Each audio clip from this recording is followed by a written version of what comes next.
So again, I'm making the second episode, and again, I'm not telling you whether to come to UAG or not to come to UAG. That decision you make it on your own. I'm speaking my personal experiences and opinions with UAG. Now, when you look at UAG's website, uh, they do amazing work on their advertisement, and anyone who looks at it will be amazed, like I was, and as well as everyone else. This is what you will see on their website. You go for year 1 and 2, basic science and clinical skills. You'll get that taken care of in Mexico. Then you pass the step 1 of the USMLE. Then you move to year 3 and 4.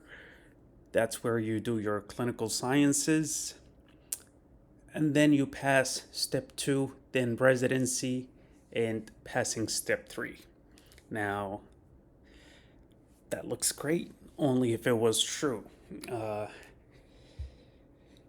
Sadly, most students graduate without even passing step 1 or even taking step 1.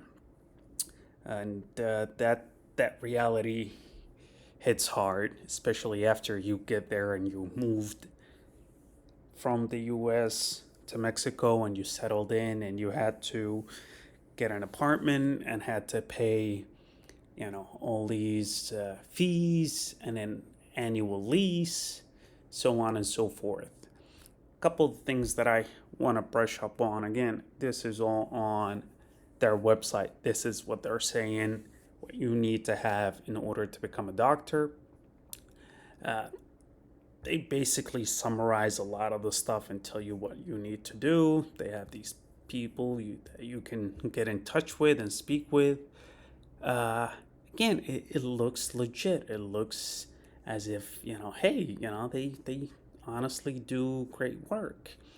But then when you get there, you will start seeing that truth is very far from reality. Now, here they speak about the basic science, what you basically need to know, what is important, hands on experience, medical brigades, yada, yada, yada. And these are the programs that the Student Success Departments offers.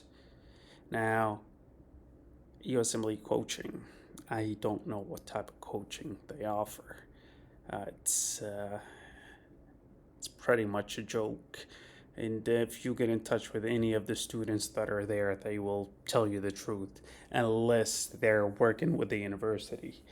Uh, you know, they tend to work out deals with these people, and that's why they put them to be ambassadors and so on and so forth. They've contacted me multiple times while I was in my first year, and I never accepted it because I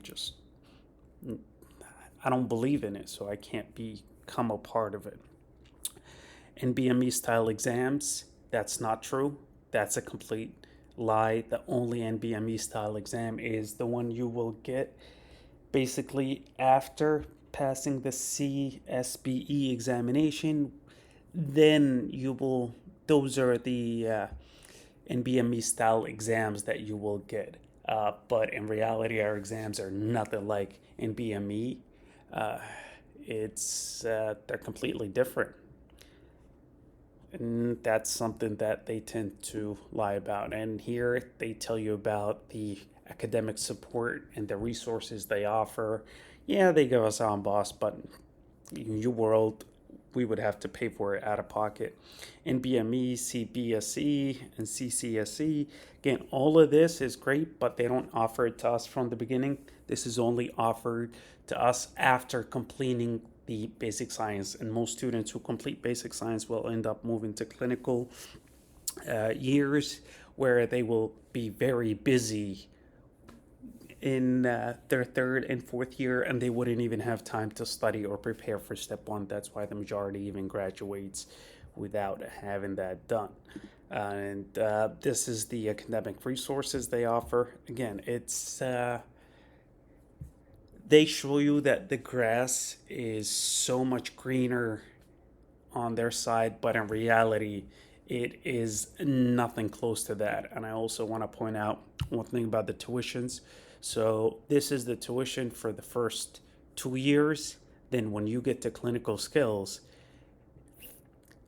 each semester is going to be basically you're going to pay this fee plus whichever fee where you end up doing your clerkship. So if you're doing it in the U.S., you're gonna end up paying 40,000, close to 40,000, plus those 18,000. And wow, it seems like they just hiked the prices. In Puerto Rico, it's this much.